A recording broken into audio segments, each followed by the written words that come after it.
$20 Amazon headphones. Okay, be nice. All right.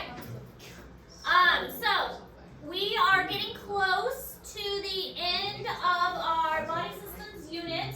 So this week we're kind of finishing up with studying for our dissection. We will actually jump right in with dissection when we get back from spring break.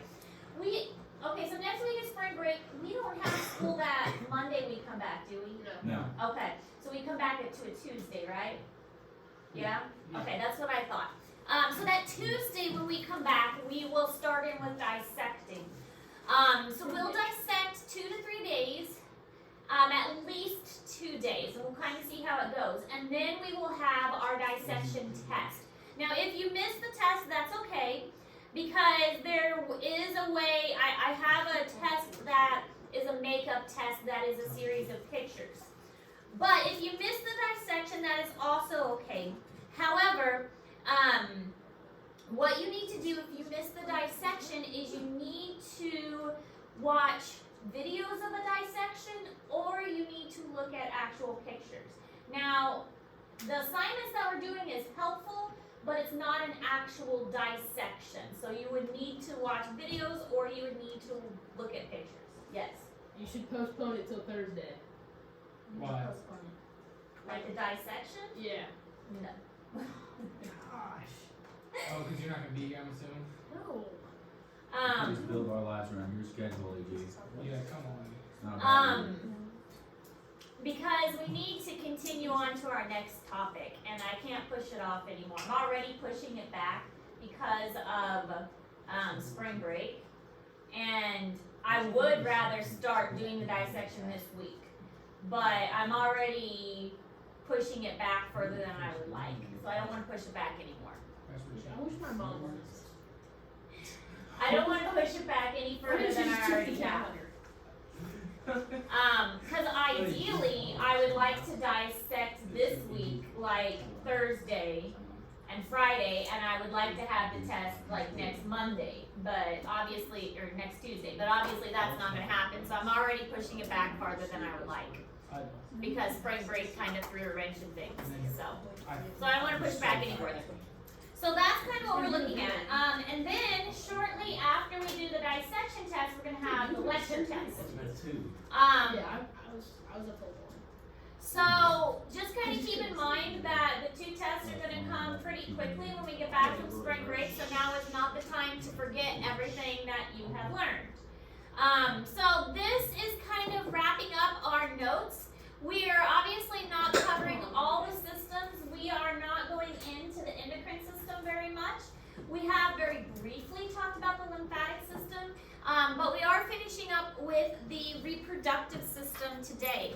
And then this is really going to wrap up the rest of the notes that we are covering. And then we're just going to have work days to work on our pig dissection packet. We'll kind of see how it goes and how far you get with the second packet, and if I need to do another kind of review assignment in there. We'll also post a study guide before too long as well to help you start preparing for that test. So, ending with the reproductive system, this is showing the results of fertility drugs. So, fertility drugs increases the chance of multiples during pregnancy. So this is 1, 2, 3, 4, 5, 6, 7 babies. That's not normal. We were not made to have litters of children. We were made to have 1, 2, maybe 3, but we were not made to have litters of children. Our bodies are not capable of handling that many. There are reproductive strategies in nature to having children, and some animals, yes, some animals have thousands of babies. We are not one of those. We are made to have a few, 1 to 2 at a time. So there are advantages and disadvantages to sexual reproduction. The advantages are the offspring have advantages in the environments where conditions change from one generation from the next. So with sexual reproduction, the offspring are going to be different. They are different from the parents. They are different from each other. That is an advantage. not everything is the same, but that's good, because if everything was the same, then if something changed in the environment, then it would be hard for those organisms to adapt. So that's good that as a species as a whole, then everything can change. Now, the disadvantage of this is it costs more time and energy, and each parent has less genes represented in the offspring. So I have 4 children, only half of my genetic material is in each one of my children, and then half of the genetic material belongs to my husband. So they only have half of my genetic material. So if I wanted to actually like represent myself fully, I'd have to clone myself. But that's asexual reproduction, and it's not as advantageous overall, because then a clone of myself isn't necessarily good, because adaptation-wise for the species, it's not a good thing. You can't have a species survive if you have one of everything. It's not as good for survival.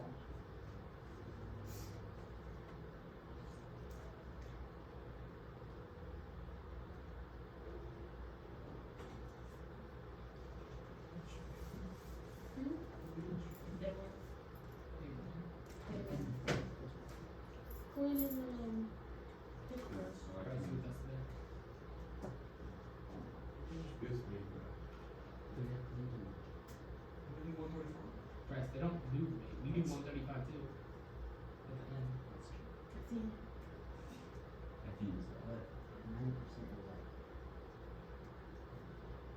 Right, Trace, you should be doing way more than 135. You should be doing like 1. What's your max? There you go. So, separating out the sexes to male versus female can be costly. It requires different ways of reproduction. It requires different hormones, different structures, different types of cells, different behaviors, different ways to raise the young, different physical characteristics. So having male versus females has led to like evolutionary changes that cause a lot of characteristic differences. So these are male elephant seals. This is a male toucan with a brightly colored bill. Evolutionarily, it's caused a lot of changes over time. So there are various forms of reproduction strategies. You can have a species of, a snail, for instance, that is both male and female, so it only needs one other type of organism to reproduce. It doesn't matter if it comes across another male or female snail, because it has both. It has both male and female parts, so it just needs another snail. This one is a spider example, and it lays an egg which has thousands of babies inside, and those thousands of babies, the idea is that only 1 or 2 of those babies are actually going to survive to adulthood. Whereas here we have one individual caring for that one individual and trying to make sure that it's going to survive to adulthood by giving it a lot of attention. Same thing with what we do. We have 1 to 2 children, we take care of them for 18 years to try and make sure that they survive those 18 years and really focus our attention on them to take care of them and make sure that they have a good success rate. So this idea is that there are different strategies for different animals, making sure that they are, at least 1 or 2 of them are going to survive overall. We're going to skip that video since it's 4 minutes for the essence of time. Okay, the process of animal development, it goes from gametes, which we learned gametes are the reproductive part of the body, so the eggs and the sperm. Then fertilization. From fertilization, we have cleavage, which leads to a blastula. Then gastrulation, which is the ectoderm, the mesoderm, and the endoderm. Then that is going to develop into organs, and then those organs are going to specialize into tissues. So we have kind of 6 stages that this is going to take place. gametes, fertilization, cleavage, gastrulation, and then organs and specialization. Use the restroom.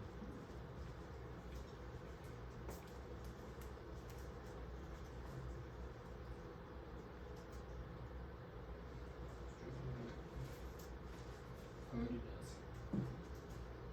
So I have no traces of that. You do what? Oh my gosh. Listen. How are you listening to that?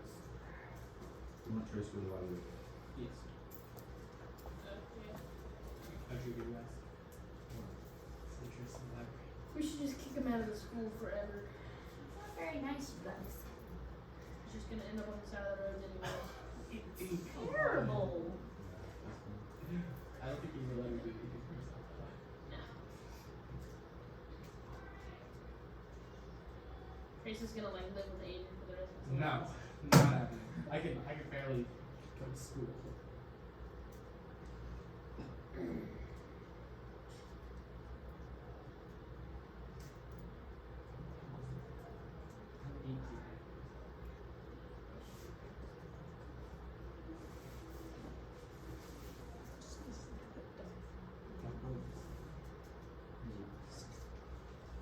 Boyfriend? Rashad.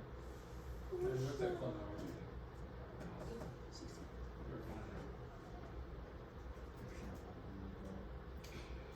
This picture is in Google Classroom and shows the different stages that we just talked about on the previous slide. How the egg starts as a gamete and then is fertilized and then moves on to the different stages until eventually it will start in organ development and specialization of those different organs. So the neurotube is a very important process of development. This is one of the first things that actually forms. In order for the rest of the steps to develop, it has to have a central command center, notably the brain and the spinal cord, that tells the rest of the body what to do. The unfortunate part of this is that this usually forms before the mother even knows that she's pregnant. So there is a lot that can go wrong if this happens before the pregnancy test even turns positive. So if the mother is doing something inappropriate like smoking or drinking or drugs, then this can be affected because this is a very delicate time during pregnancy. So this can get disrupted very easily, and the mother doesn't even know she's pregnant at this point, since this is one of the earliest things to happen. When gastrulation ends, the ectoderm is a uniform sheet of cells. The formation of the neural tube begins as cells along the embryo's midline elongate due to the lengthening of microtubules inside each cell. This results in a thick neural plate. Rings of microfilaments at one end of the embryo's cells constrict like purse strings, causing the neural plate to buckle inward to form the neural groove. Eventually, the groove pinches off to form the neural tube that gives rise to the brain and spinal cord in vertebrates. So since this is forming very early on, and there's a lot of mistakes that can happen, it's kind of like folding in on itself. Usually this can cause things like spina bifida or brain defects if the mother is doing things that she's not supposed to.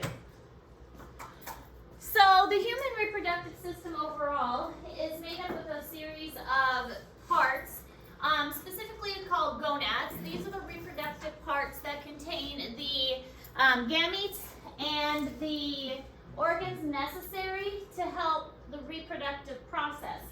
So the gonads are different and gender specific for male versus female.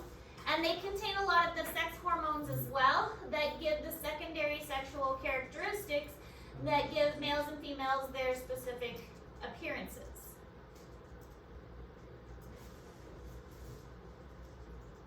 Not just in humans, but in animals also. It's what makes a male bird have its bright colors versus a female bird have its darker, kind of brownish colors.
able to see these. They're located almost in the leg area. So they are able to be seen and removed so that we can see them in the male pigs. We will have both male and female pigs, hopefully in each class, so that we can see the differences. I'll try and make sure each class has both a male and a female to dissect. Lisa? I know something really good. Lisa?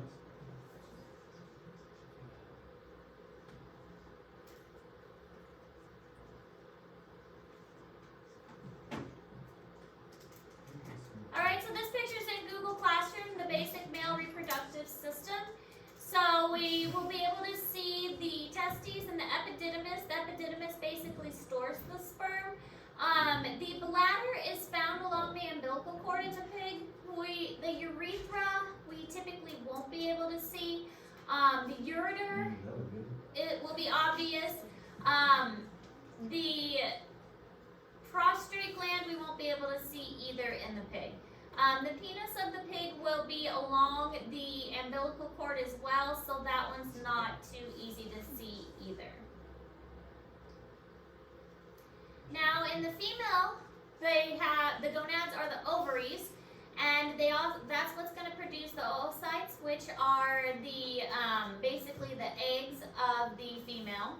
They secrete estrogen and progesterone, which give the female secondary characteristics. And the uterus is one organ in humans, but in the pig we actually see 2 uterine horns, and it will be divided on 2 sides in the pig. It's very small and located deep in the pelvic cavity, so it'll be kind of hard to recognize, and the ovaries will be kind of small too. So it is very difficult to observe, but we will be able to see them. Probably not be able to see the urethra, and the bladder again is going to be associated with the umbilical cord, so it'll be difficult to see the bladder as well.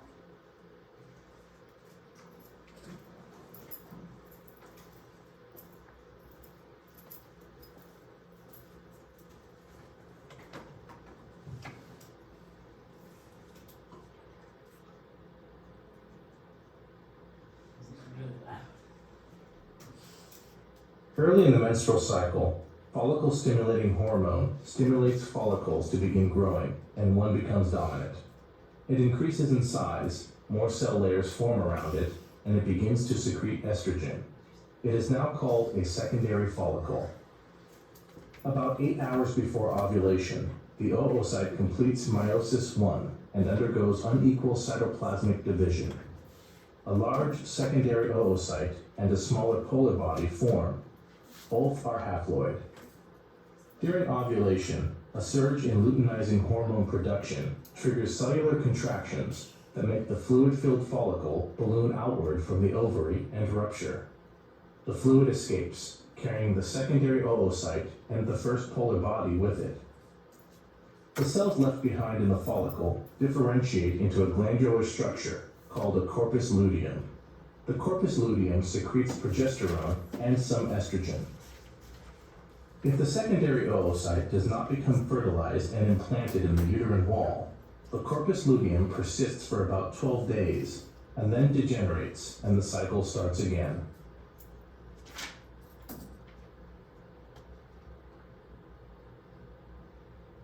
Okay, so this is the female reproductive system.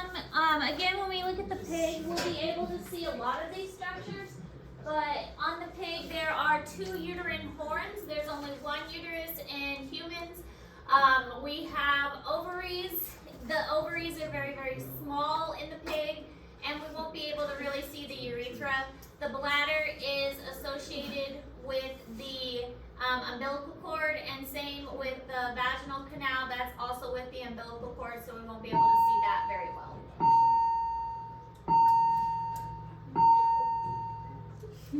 Now, fraternal twins versus identical twins, we talked about this a little bit with our genetics unit.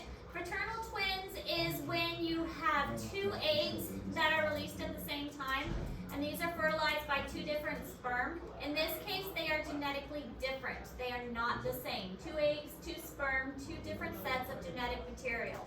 Identical twins is when you have 1 egg that is fertilized by 1 sperm, and they split, and so they are genetically identical. They are basically clones of each other because they have 1 set of genetic information.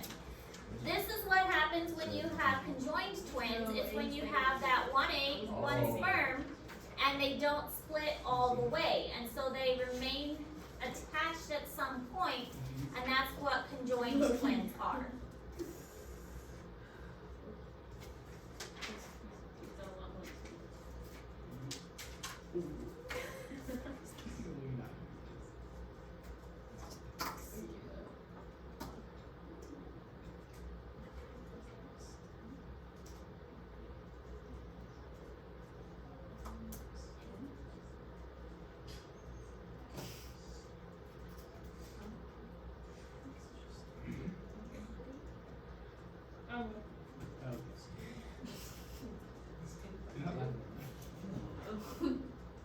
No, it's from 10.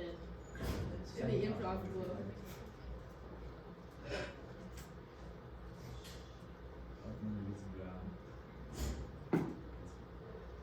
Final call for any baseball players that need a meal before you go to the Jamboree today. Please sign up in the office before the end of this lunch hour. Thank you. Did you play baseball?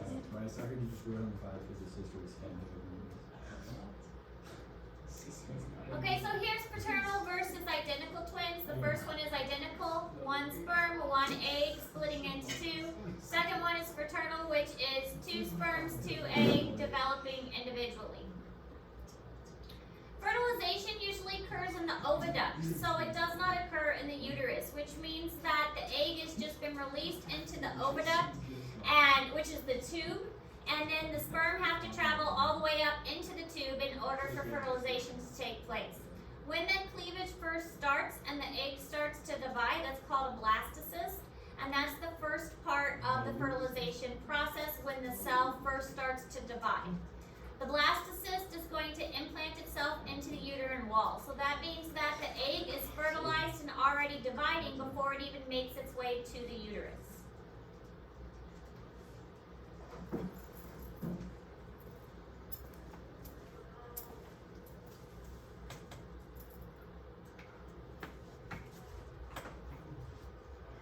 Double T.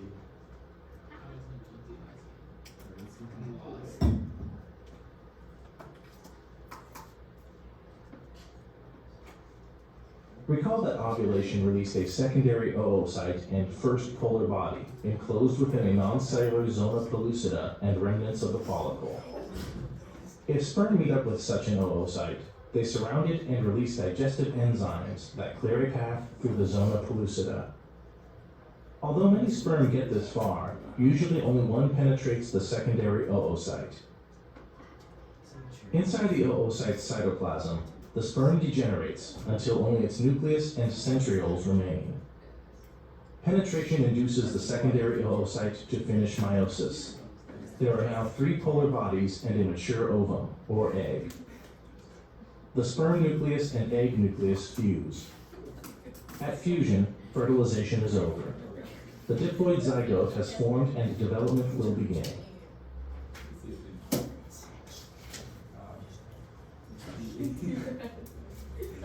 So as fertilization takes place, we've got implantation that'll take place within the uterus, and after implantation, that is when a pregnancy test will actually start to turn positive. So the pregnancy test will not turn positive until implantation occurs, and once the implantation takes place, that's when the pregnancy test will start to turn positive, because a chemical will start to be released to the body that will signal the pregnancy test to turn positive. So while it usually takes about 2 weeks after fertilization occurs.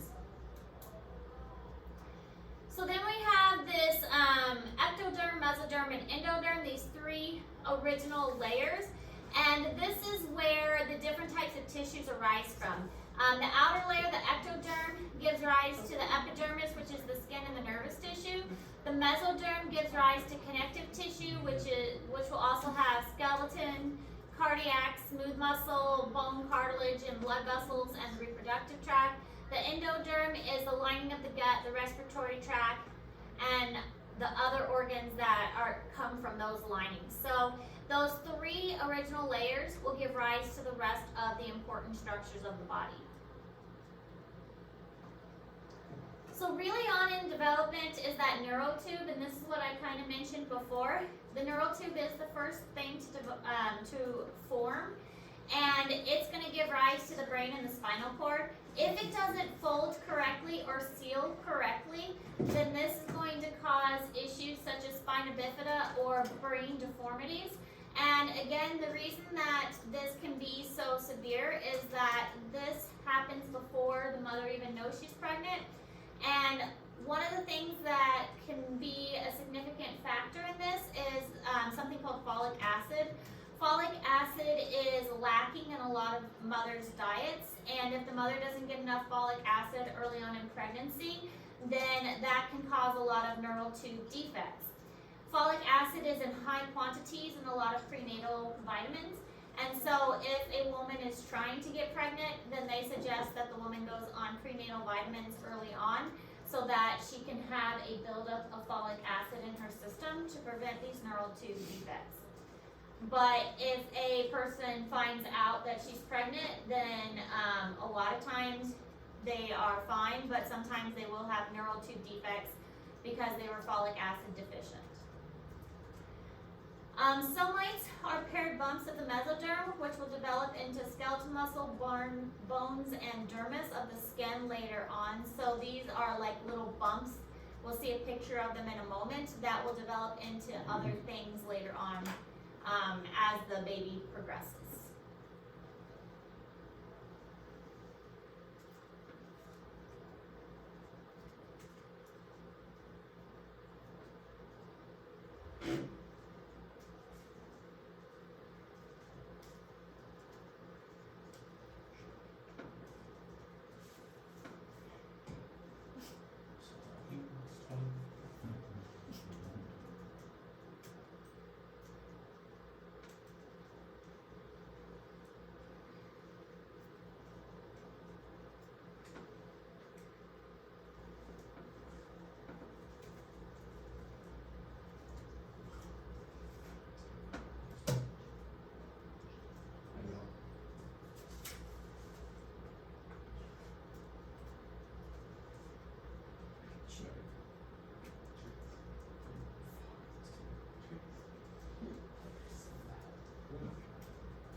Okay, so this shows the neural tube formation again. It's kind of like a folding rolling, and so if this doesn't form, like this side is going to form into the brain, this side is going to form into the hips and the legs eventually. A lot of times this doesn't seal correctly and a base of the spine is exposed, and that's spina bifida. If this doesn't form correctly, then that means that the brain isn't formed as well. So each of these bumps is a soma, or the somite, and that is the little bumps it was talking about that are going to form into the other structures of the body. Now the placenta plays a very important role in the development of the baby. The placenta is a large structure of tissue that basically nourishes the baby while it's in the mother. It allows for exchange of blood and nutrients and gases and waste products between the baby's blood and the mother's blood. What's interesting is that the two blood streams do not mix. The mother's blood and the baby's blood never mix. They come very close, but they never touch. So they are two completely different blood streams. Now I know last unit we talked about the RH, well maybe it was this unit, we talked about the RH factor during pregnancy.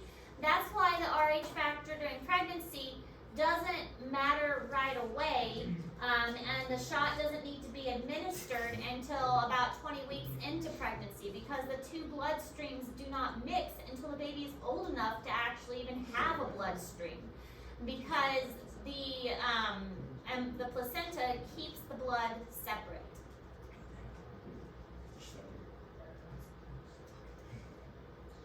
Oh my god, bro. This is fucking. Oh my god.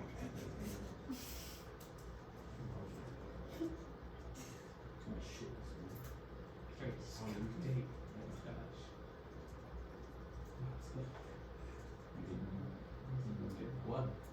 I can't hear you over his throat.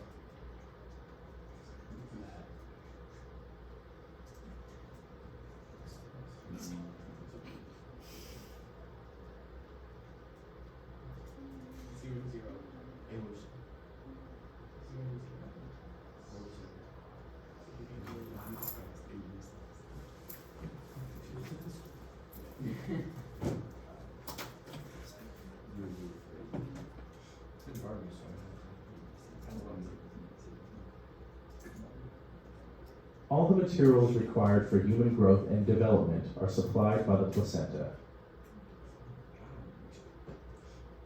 The placenta is a specialized organ that allows exchange between the maternal and fetal bloodstreams. The fetal part of the placenta arises from the amniotic and chorionic membranes. Chorionic villi project into a pool of maternal blood. The maternal blood flows around the villi, but the two bloodstreams remain separate. All materials are exchanged by diffusion across the membranes that lie between them.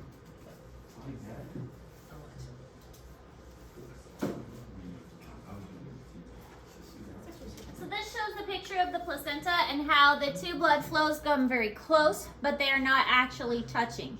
It does allow for an exchange of nutrients, but they're not actually mixing. The placenta overall is about 2 pounds, and it's one contained tissue. It is considered the afterbirth, so it's delivered after the baby is delivered.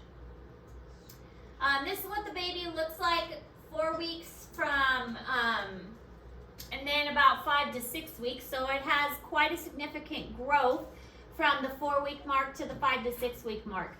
The baby does have a yolk sac at first, and that yolk sac helps the baby until the placenta is developed enough to provide nutrients for it.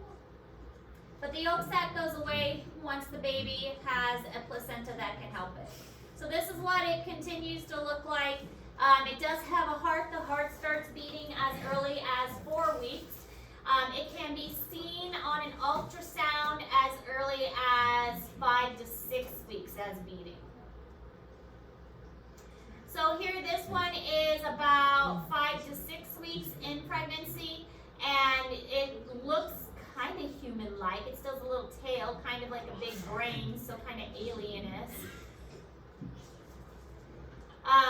And this is a comparison. The placenta is still visible. This one is getting a little older. This one is maybe 12 weeks, so it's definitely looking more like a baby here. This one is probably 8 weeks or so. So here, this one's 8 weeks. It's got little fingers and toes at this point. This one can definitely be heard on a Doppler, so a handheld heartbeat monitor can hear the heartbeat of this one. So at 16 weeks, it's pretty much fully developed. The youngest that a baby has been able to survive outside the mother is about 21 to 20 weeks, but then it's a very low chance of survival and high chance of some kind of issue, some kind of developmental delay, or some kind of like, maybe having trouble walking, maybe having trouble later on, vision problems, breathing problems, health problems from being born that early. So mother's choices are going to play a big impact on the development of the child. Alcohol, drugs, smoking, other harmful substances will cross the placenta and go into the baby's bloodstream. So a lot of things that the mother chooses to do will have a direct impact on the child. The mother's health and lifestyle affects the growth and development of her child. There's something called fetal alcohol syndrome that plays plays a role on the child. If a mother is doing drugs while pregnant, the baby itself could have drug addiction when it's born and could go through withdrawal after it is born and experience actual withdrawal symptoms because it's addicted to drugs when it's born because the mother was addicted. So there's a lot of terrible instances of things that the mother did that can affect the baby. Smoking during pregnancy can lead to low birth weight in the child as well.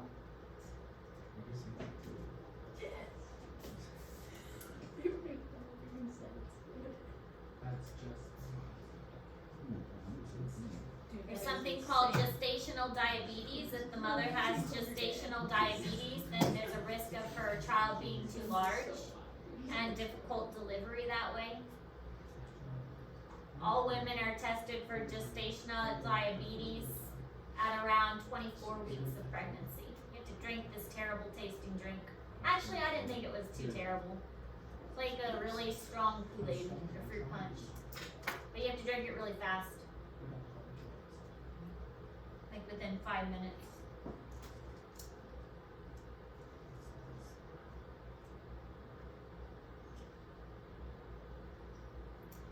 So labor and lactation. Labor is induced by hormones and it's a positive feedback control. Usually they say you're full term by 38 weeks. If you go into labor after 38 weeks, they will not try to stop it. Babies born after 38 weeks are usually completely fine. If it comes any earlier than that, it depends. They'll probably check to see how healthy the baby is and how healthy the mother is. But anything after 38 weeks, you're usually fine. Contractions is the uterus is a big muscle. It basically contracts and puts pressure on the baby, which puts pressure on the cervix, which causes the baby to eventually be born. After the baby's born, the afterbirth, which is the placenta, is born. After the placenta is detached, it causes lactation, which is the mammary glands and milk to flow. All mammals have mammary glands with which they feed their young. The ductoplatypus and the spiny anteater are both, why can't I think of the word? Not marsupials, monotremes, that's the word, monotremes. They will actually ooze milk onto their fur, and then the young will actually like lap up the milk from the fur. And that's how they eat.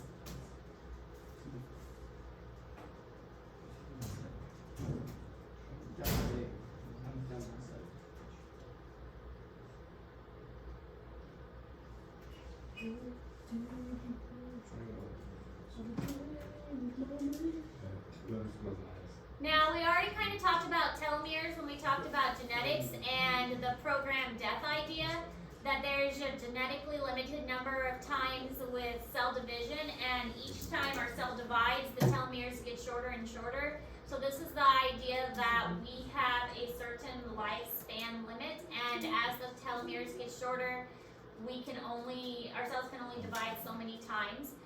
There's also this idea, the cumulative assault hypothesis. This idea is that our DNA is constantly being exposed to outside environmental things, viruses, bacteria, radiation, all kinds of stuff, free radicals, and the more our DNA is assaulted by this and damaged, the more we can't repair it anymore, and that is what causes us to age and eventually die. So these are just hypotheses about why we age and about why we die. Whether they're correct or not, we don't really know. It could be one or the other. It could be a combination. It could be something totally different that causes death. We don't really know. All we know is that we get old and we eventually die.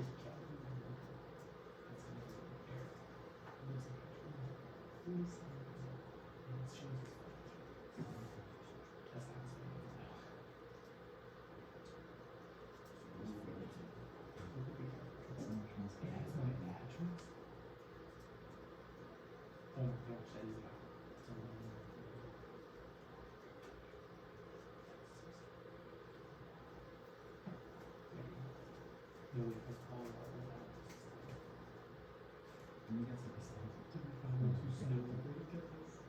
Jack, that's not, I live in this house before, And that's it. So, for the rest of class today, you can continue to work on the pig packet. Tomorrow will be a work day to work on the pig packet as well.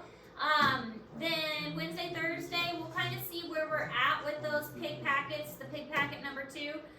Once I get your pig packet number 1 graded, which won't take me too much longer, I'm probably going to pass those back to you so you can use those as a study reference guide to help you prepare for your test and also help to prepare for your pig dissection.